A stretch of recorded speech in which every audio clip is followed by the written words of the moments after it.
Chapter 6.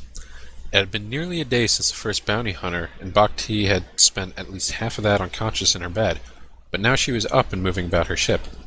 The nanosteel armor she wore had no shortage of battle damage, but she elected not to wear a helmet with it.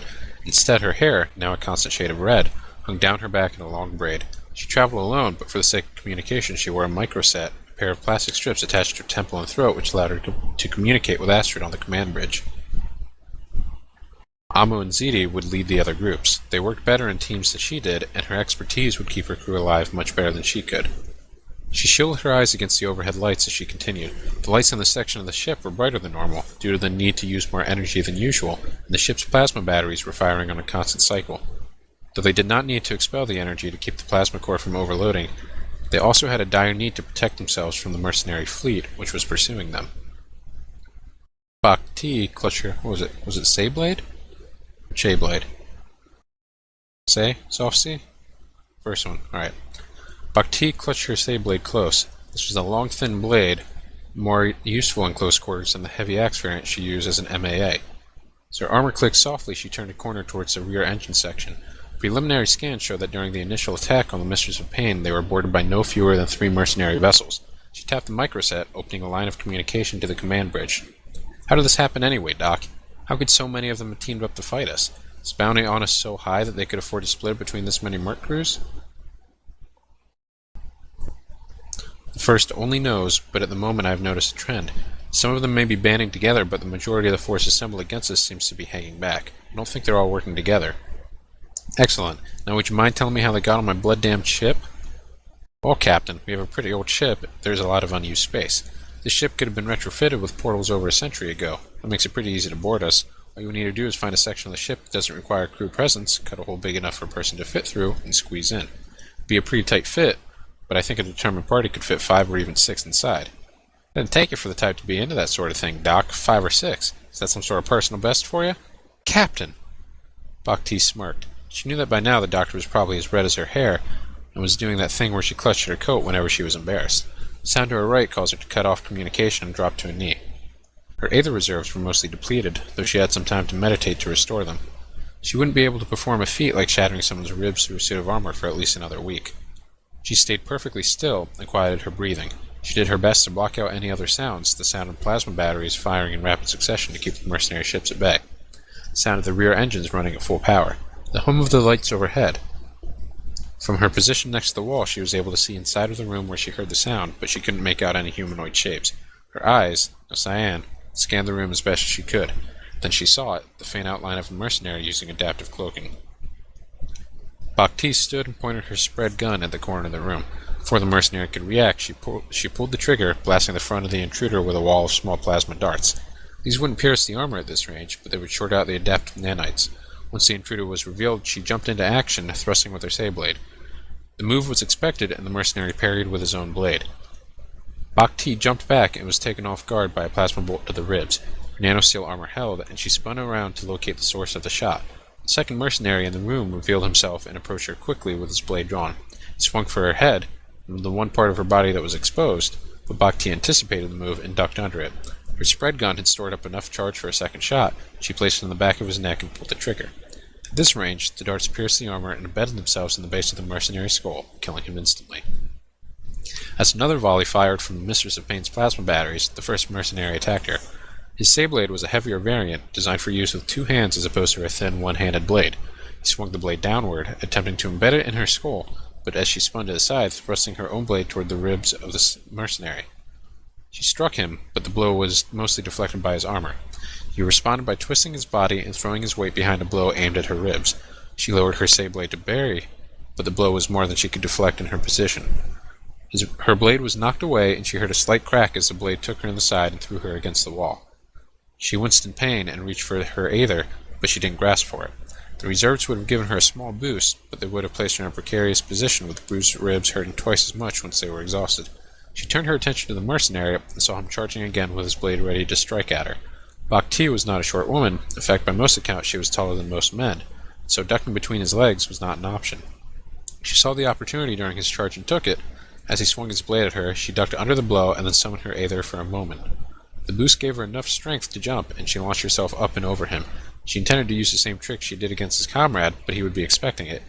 Instead, she aimed her spread gun at the top of his head, where the armor was the weakest, and pulled the trigger, sending a ball of plasma darts into his brain. As she landed, she felt the pain of the blow she took earlier. Using her Aether for even a moment meant that the pain hit her even harder. The room was still bright, and the cannons were still firing. She searched around the room for more hidden mercenaries, though logic dictated that if there were more, they would have intervened before their comrades were killed. Her nerves were still on edge, and she darted out of the room. She was met by a wall of plasma fire which nearly took her head clean off. She dropped to her knees and used her momentum to slide across the corridor into an adjacent room. She didn't see how many were shooting at her, but there were enough bolts in the air to account for at least another 4 intruders. Their boots clicked as they walked down the hall towards her. If she were any place else, she couldn't take on 4 mercenaries by herself, and she had no idea where Ziddy or Amr were. Fortunately for her, they were only a call away. Feeling that she at least had the advantage of knowing her own ship. "Doc, I'm going to need some help down here." Her ribs were certainly bruised. The sharp pain that had met her after her acrobatics had dulled slightly, but she knew she wouldn't be able to do much more. The first mercenary walked into the room, his rifle leading the way. It was a heavy repeating rifle, and he was slightly off balance because of it. Bhakti grabbed the rifle and pulled on it as hard as she could. She used the momentum to throw her shoulder into the chest of the gunner. The gunner was thrown forward, then back by her attack, falling onto his back. She wasted no time in pouncing onto him and thrusting her blade through his visor. The blade cut through it, and there was a sickening squish as it pushed into the mercenary's eye. She rolled away from the body as another wave of bolts hit the ground where she was, and the fresh corpse of the mercenary was riddled with them, as the blade implanted in his visor. Bhakti cursed the loss of her weapon. She was now down to only her skills as a mountain magus and her spread gun. She ducked behind a container and checked the charge on her weapon. At full charge, it was able to fire much more rapidly than at lower charge. She had already fired 3 shots with it, which meant it would take 2 marks for it to recharge fully. Her assessment of the situation showed that things were dire. 2 more mercenaries appeared in the doorway and entered the room together. One of the mercs in the room was shorter than Bhakti and was carrying a spread gun, and the other was taller than her and carrying a plasma bow. The third had moved the corpse of the dead mercenary and was now standing blocking the doorway as the mercenaries searched out the room. It was a large room, but there wasn't enough room for her to separate them and avoid taking a shot in the back. Her heart was racing. The last thing she needed was to be trapped on her own ship.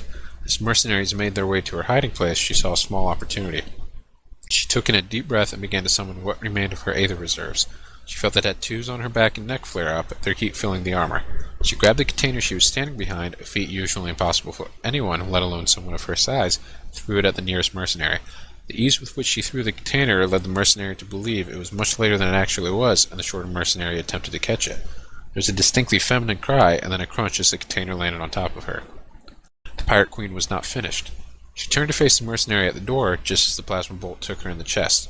Her armor gave way slightly, and she felt a sharp pain in her chest, but she shook it off and darted towards the mercenary. He tried to draw his blade, but he used an axe, and she was too fast. She grabbed him by the arm and pulled him towards her, then knelt down and sprung her body over him. The momentum placed her in the corridor just as the second mercenary fired his plasma bow where Bhakti had been standing.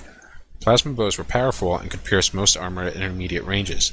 This one was no exception, and the merc in front of her was shot through the back by his comrade. Bhakti shoved the body out in front of her, filling her Aether reserves depleting fast. The shove turned into a throw as the dead weight of one merc hit the live weight of another. The merc stumbled but didn't fall. She used the opportunity to rush the final merc in the room. Just as she reached him, she heard the welcoming beep that indicated her spread gun was fully charged. She placed it directly against the mercenary's stomach and pulled the trigger. There was an irk sound, and then the third mercenary slumped over. Reserves exhausted themselves as he hit the ground, and she was met with the sudden pain of her injury. While her head injury had been a dull throb through most of the ordeal, suppressing it for 2 marks meant that she would feel the pain twice as much for twice as long. The situation was far worse in her ribs and chest, as her bruising now felt like a full-blown break. She doubled over and retched for a few minutes just as Amo entered the room. "Boss, thought you needed help. The way Doc was screaming, you'd think you were in distress." He surveyed the room and the one across the hall. 5? 6. Bhakti thrust a thumb at the mercenary who had been crushed by the container she threw. "What took you so long?" "This wasn't the only hit squad on the ship, boss. We had other problems." "Ziddy managed to make it to the forward engines okay, though. Says we should be able to limp our way to a safe port as long as we can keep the Merc fleet at bay. Their guns don't have our range. When we get that second engine online, though, we won't be able to keep up this rate of fire. We'll have to decide whether or not we're going to fight or run." "We're going to run." She clutched her ribs and limped out of the room and into the corridor. What's the nearest port we can make? Foreign, but it's still at least a week's travel without star shifting, and Ziddy says star driving with an overloaded plasma chamber is a bad plan. I don't think we can hold off 24 ships for that long. 24? When I left the command bridge, there were only 7 out there. Who the hell wants us dead this badly? Boss, isn't this what you always wanted? Bhakti let out a sigh. That's not the point, Amo. It doesn't matter. We'll have to find someplace closer. The voice of the doctor in her ear suddenly gave Bhakti a secondary headache. I think I have an idea, but you're not going to like it, Captain. Remember that mausoleum ship we were planning to rob? It wouldn't be completely far-fetched for us to beg for sanctuary. The golems have been known to assist ships in distress with repairs. Bhakti chuckled. Then that's where we'll go, Doc. I think I may have bruised a rib. You're going to have to patch me up when you get a chance. Aye, Captain. The Pirate Queen smiled and, with the aid of Amo, limped her way down the corridor towards the command bridge. There's a word for something like this. I can't quite remember it, though. After fighting 6 mercenaries by herself and making it out alive, she was sending her ship and crew into a situation where they would almost certainly be rescued by the very people they were planning to rob a day earlier. It was the very definition of irony. Chapter done.